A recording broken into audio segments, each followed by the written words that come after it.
Well, right on time for breaking today. Good evening from where you're watching us from.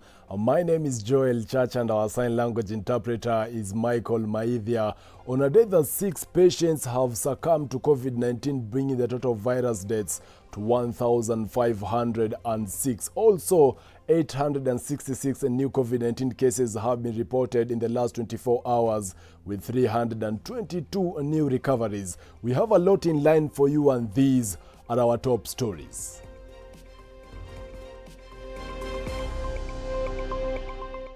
President Uhuru Kenyatta slams the donor community for meddling in the affairs of the country. ODM leader Raila Odinga and allies fire back at Deputy President William Ruto on when the referendum should be held. Health workers vow to continue with their strike, slated for Monday next week after talks with government stalls.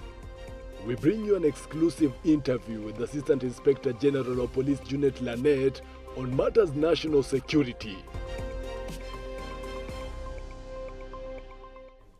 Probably this must be a sad news to all people who earn. The National Treasury has moved to cut off COVID-19 tax relief measures effective from January 2021 in a bid to put back the lost government revenues.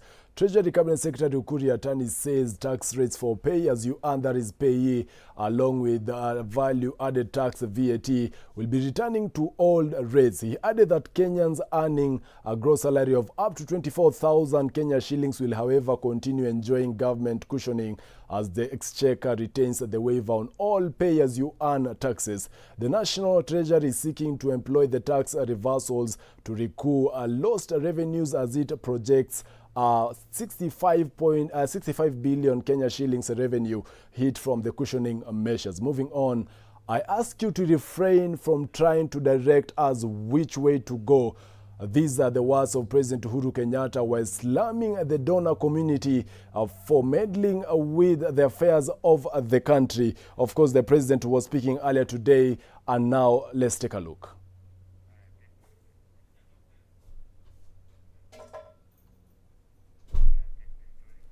We'll be getting that story by Frederick Mutiriri in just a few. Moving on, the country is facing a health crisis after the government officials from the health ministry have failed to attend a meeting between them and healthcare professionals. The health workers have vowed to continue with their strike, which is slated for Monday next week. Namukana Samuel reports. Even as the country continues to record high numbers of COVID-19, with 866 people testing positive for the virus from a sample size of 7,815 in the last 24 hours. The Kenya healthcare system is on the verge of collapse due to a looming strike that is set to begin on Monday 7th this December. Medical professionals around the country are set to down their tools if the government does not intervene and heed to their grievances. Our forthcoming strike for the healthcare workers, the clinical officers, the nurses and the doctors, by large, is still on. The doctors accused the government of failing to commit itself to fulfill its recommendations that will see them avert the strike. That please come Monday, don't visit any public hospital.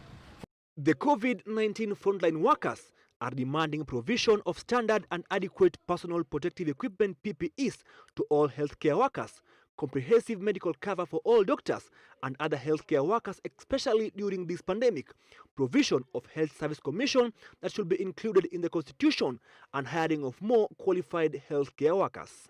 Kupeana huduma na iliali isile huduma tunapeana tunaendelea kuwaambukiza Wakenya kwa sababu sisi hatujakingwa vilivyo. Activists under the name J Network Leadership have joined the healthcare workers in demanding for the kits and has urged the government to stop the BBI debate and help solve the health crisis before it gets out of hand. People like doctors, teachers, we should have a certain salary scale that is uniform. So far, more than 30 medical workers have died from the disease that continues to ravage the country, with more than 87,000 cases being reported. The frontline health workers now have a set of demands which have to be met before the 7th of December this year. Namukana Samuel, Switch TV, Nairobi. Shifting gears now to matters politics, ODM leader Raila Odinga has fired back at Deputy President William Ruto after he suggested that the referendum should be held in 2022. Odinga and his allies have said that the DP should instead wait for a contested referendum to challenge them at the ballot. Harry Chimea filed the report. At the former TNA offices that are now the headquarters of the BBI Secretariat, Raila Odinga received 5.2 million signatures collected from regions to back the Building Bridges initiative as the week-long exercise came to a close. He used the opportunity to fire back at Deputy President William Ruto for suggesting that the referendum should be held together with 2022 general elections. 78. Kila mahali maisha ijakoma kwa sababu ya janga la corona. Atiyo tu kuna shida ya kiuchumi, ndio tunajua tuna shida ya kiuchumi. Wakenya wanajua, lakini Wakenya wanaweza kumultitask. Kwa sababu tunasema wakati imewadia sisi kuendelea mbele na hii mambo ya BBI. In his usual demeanor, Odinga has slammed the deputy president, saying his suggestion for multiple choice referendum is not possible. Kusema ati iwe kama mtihani ya darasa ya 12, atichagua hii utaanza utajibu namna gani, hii utajibu namna gani. Wakenya wengi ambaye hata wajui kuandika na kusoma hawezi kufanya haya. Wakati gani?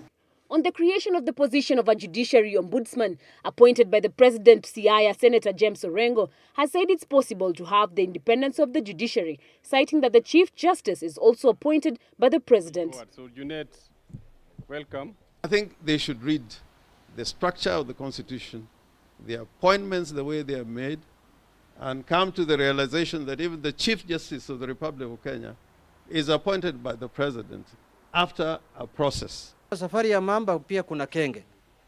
So lazima utasikia tu wengine wakipiga kelele hapo na pale. Sisi hatuangalii, tunasonga mbele. Let us do this. You also do another one. We shall even change this one when you have the numbers. On the other hand, KPP MP Amos Kimunya expressed that a solution to the entrenched gender inequality in the country, where women feel marginalized in elective politics and decision-making, is the BBI. They don't want women in leadership. Wanawadanganya tu waende kwa rali zao, watingize viuno. But when it comes to leadership, the only two people who are willing to take a risk. Afadhali hata BBI yanguke, but women should be there. The only two people who are taking that risk is Honorable Raila Odinga and His Excellency Uhuru Muigai Kenyatta. Central leaders led by Kiambu woman representative dismissed claims that the region is backing the deputy president. Harry Chimea, Switch TV.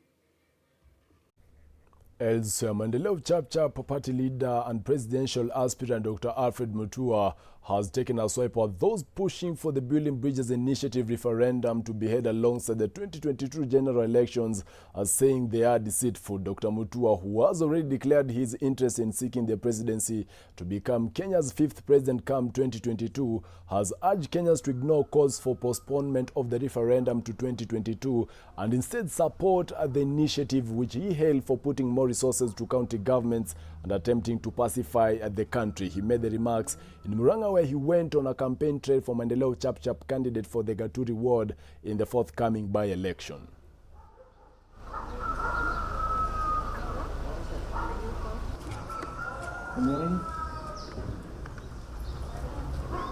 It was just one question, just one item, that would be okay.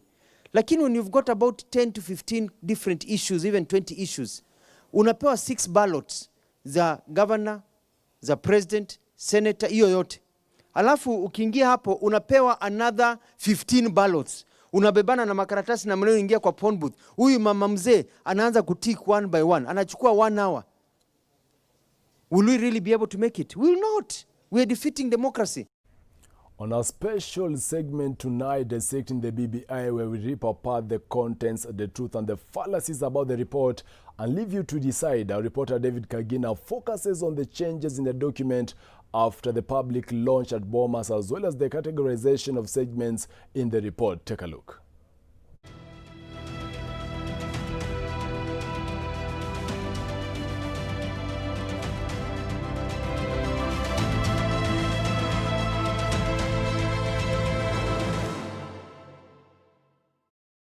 Between the official launch of the BBI report to the public at the Bomas of Kenya and the launch of the official collection of signatures, there appeared to be changes to the original report. And my conversation with Eric Wanjohi, the chairperson of Professional Political Analyst in Kenya, the change was substantiative, somewhat a result of a consensus that the Deputy President William Ruto called for at the Bomas of Kenya. We can see more mandate being given to the Senate to take part not only in the devolution aspects of the country, but to also participate in bringing in on board people like the Judiciary Ombudsman, people like the Youth Commission and the commissioners, and their role is now a bit wider than just sticking to devolution and counties. So some of these changes have actually brought about the process of participation that people have been crying about. When they say that more women are being brought into Senate, but the role of Senate has been minimized, we can now see that Senate has been given much more roles that they didn't even have in the first place, which is a good thing for the country. In the BBI document are contents of different categories, some on policy and a segment focusing on the constitutional amendment bill. The report talks about the legislative aspects, policies that are being introduced, talks about also the constitutional review part. So if you are to look at the legislative aspects, there are so many acts of parliament that have been proposed to try and improve upon the economy of the country, the infrastructure development of the country, and many other aspects that affect common mwananchi, or what you'd call Wanjiko. So the policy aspects of it is a good thing, and I haven't had anyone challenging it. Most people are now challenging the constitutional amendment part. According to Wanjohi, the report can be looked at from 3 dimensions in order to weigh it on the scales of sanity, and mixing the perspectives could cause misleading and even dismissal of important factors. But we need to understand that the process of BBI is a bit interesting, because when you look at many people who talk about BBI, they talk about it in terms of either from a political perspective, or they can even talk about it from a logical perspective, or from the perspective of the spirit of the document. Now, when it comes to the spirit of the document, everybody seems to be in consensus that yes, we can review the Constitution, whether or not this is a time to do it. So everybody seems to be in agreement that yes, we have a Constitution which may not be perfect, and we can always perfect on it as time goes by. When it comes to the political aspects, now that introduces what you call political interests, of which now many people are focusing on. So you get people who talk about, for instance, the economy, how will the economy be improved upon by bringing these constitution amendment changes. And the most amazing thing is that when you look at it from a logical perspective, you understand that the constitutional amendments that are being proposed are not an economic blueprint to transform the economy of the country. These are vital elements of our constitution that build upon the foundation of Kenya as a country that we need to look at and review, that even will define the policy making of the economic blueprint or any other aspect that you'd want to introduce. When you look at things to do with unemployment, there is no constitution in the world that cushions unemployment of a country.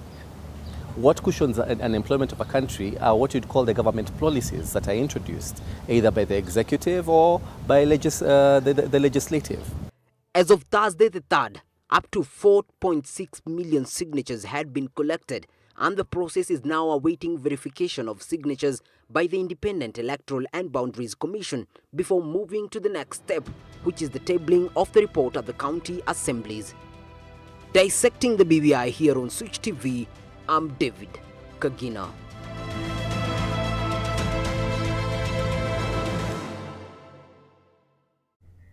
Well, be sure to catch that up every Monday, Wednesday and Friday by our very own David Kagina. We're taking a short commercial break. We'll be back with more stories. Stay tuned.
Welcome back to Breaking Today, and to our top story, I ask you to refrain from trying to direct us in which way we should go. These are the words of President Uhuru Kenyatta while slamming the donor community for meddling in the affairs of the country. In a hard-hitting statement, the president has said that while the country appreciates the collaboration between Kenya and foreign countries, our editor Frederick Mutiriri reports. As Kenya prepares to take more emergency loans to fund her budget after the outbreak of COVID-19, President Uhuru Kenyatta is warning the donor community and is not mincing his words. We thank the offices of the United Nations and all the other development partners who have been close collaborators. Asanteni sana. But at this juncture, I must also make it clear that while we appreciate your support and look forward to your collaboration, you must always remember that Kenya has its owners, and its owners are 50 million Kenyans.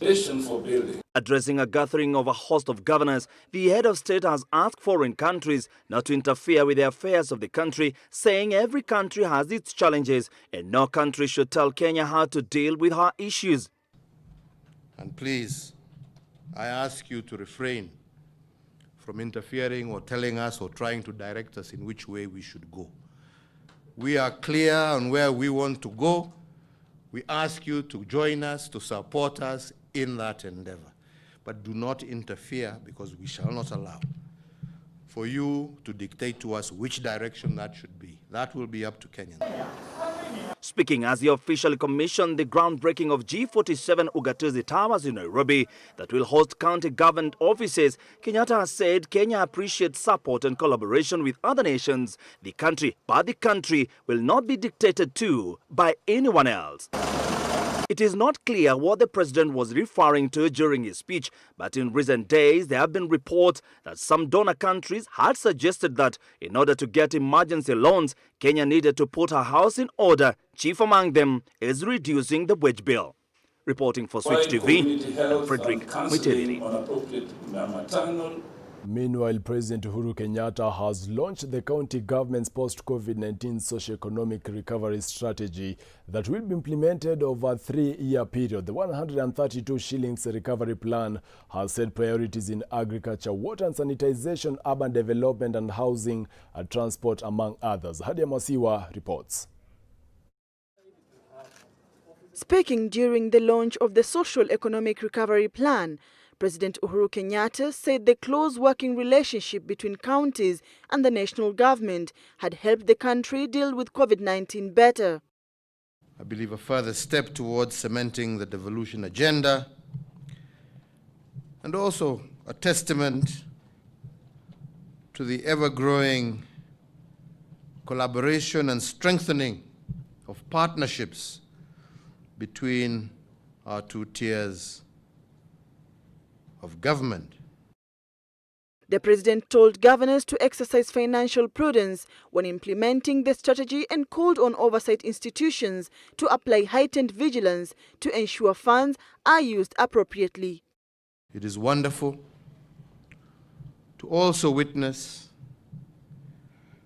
the partnership between the Council of Governors and the pension fund, meaning that resources that are available to the pension fund are being reinvested in strengthening our devolution agenda, while at the same time protecting the ultimate interest of all our devolution work.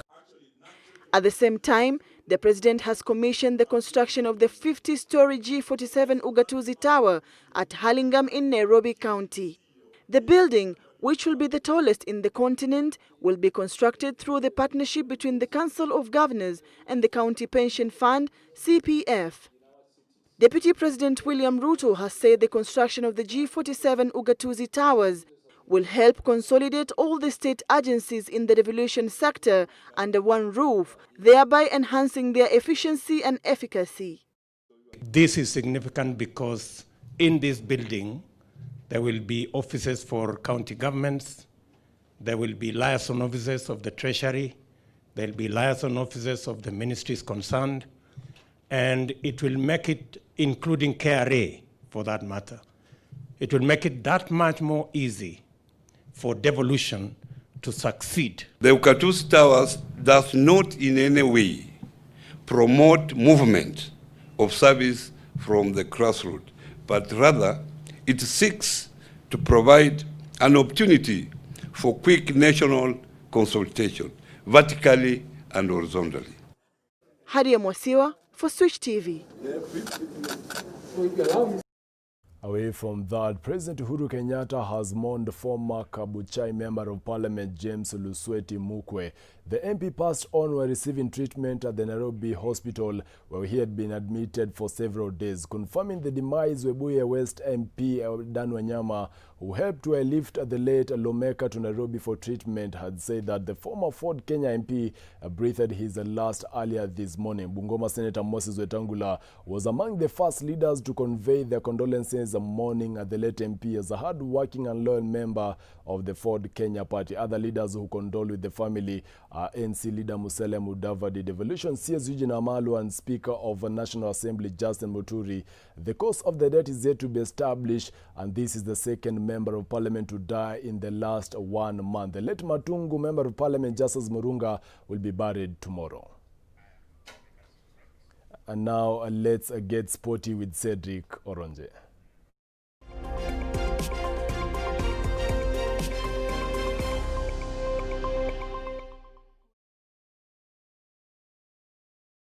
My name is Cedric Oronje, and now let's head straight to the fields where, following a heavy back-and-forth battle with Football Kenya Federation and a series of relegation threats, Kenya Premier League giants seem to have won the silent battle. Despite losing their first CAF preliminary match and also not honoring their first Kenya Premier League fixture on Wednesday. Take a look. Over the past 7 days, Kenya Premier League defending champions Gor Mahia FC have been linked to back-to-back battles, top of the list being FKF StarTimes endorsement wrangles, threats on relegation of the club, and the most recent one being Football Kenya Federation denying them request to have their CAF fixture moved by a day due to their financial situation. Tumekuwa na changamoto ya kifedha kwa kweli, hasa kutokana na janga la corona, na hata mbele ya corona tumekuwa na changamoto ya kifedha.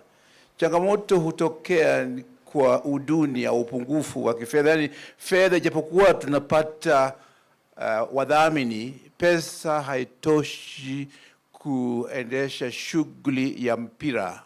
Ukijua vizuri, hasa wakati tunashiriki kwenye mechi za nje, hatuna bajeti kuhusu, maana haijulikani wakati mnapo shiriki kwenye mchuano wa league.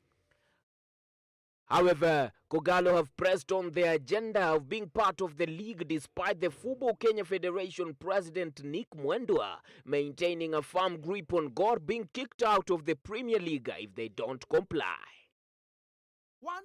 14 clubs. And those 14 clubs are playing 7 fixtures this weekend. The first match, Leopards versus Tusker this weekend. Hao wengine wanne, Gor Mahia pia imetupatia endorsement. Sisi hatujali wako na shida gani huko kwao. Wewe huwezi kusign contract alafu baadaye uanze kutuma leta kusema hiyo contract si ukweli. Hizo ni mastori. Sisi we have an endorsement from Gor Mahia kutoka kwa GS duly elected. Hiyo ingine ni mastori, sisi hatujui. Na tuko kwa hiyo maneno. Tunasema tu sisi tunajua timu 15 zimesign, timu 3 bado. Hizo timu tumeziandikia in courtesy to encourage them wa sign. With all the controversy surrounding the club, all eyes were set on match day 1 between Gor Mahia and Zuke Richo, scheduled 2 days ago, but never took place despite the club chairman Ambrose Rachier insisting that the club was ready and psyched up for the fixture. Leo kwanza tuko ratiba inasema tucheze dhidi ya Zuke Richo. Tuko tayari hata wakati huu tunafanya limbering kidogo ili saa 9 tuwe katika Nyayo Stadium tucheze dhidi ya Richo. Kwa hivyo sisi hatutapuuza mechi yote. Leo tuko tayari. Far from the home battles, the Green Army is currently short-handed against APR Rwanda in their CAF preliminary encounter following a first leg 2-1 loss in Kigali.